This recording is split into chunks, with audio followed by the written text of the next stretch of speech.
हो जाइए तैयार, क्योंकि भोजपुरी के पावर स्टार पवन सिंह लेकर आ रहे हैं वेब म्यूजिक से बहुत ही बड़ा धमाका। साथ ही साथ प्रियांशु सिंह के यूट्यूब चैनल से लाइव आकर पवन सिंह ने दे दिया सबसे बड़ा अनाउंसमेंट। दोस्तों, वेब म्यूजिक से आने वाला यह गाना का म्यूजिक डायरेक्टर है प्रियांशु सिंह।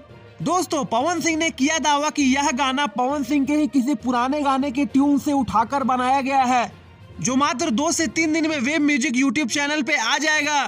दोस्तों, इस वीडियो में पवन सिंह का कहना यह भी था कि उनकी टीम पूरी तरह से पहले जैसे एक्टिव हो चुकी है।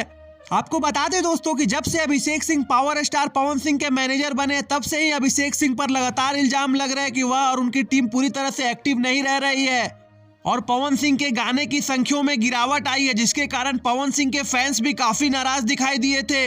लेकिन अब समय आ गया है कि पूरी पावर स्टार आर्मी एक हो चुकी है और दनादन गाने का वेट कर रही है।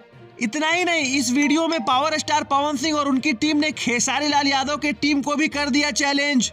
दरअसल पवन सिंह का मानना है कि यह लगन पूरी तरह से पवन सिंह के ही नाम रहेगा, क्योंकि पूरी टीम ने इतनी मेहनत से कमर कसी है जिससे विरोधी कांप उठेंगे। तो फ्रेंड्स, ऐसे ही रीन तरीन बेहतरीन खबरों के लिए हमारा चैनल भोजपुरिया भास्कर को सब्सक्राइब करें। धन्यवाद दोस्तों।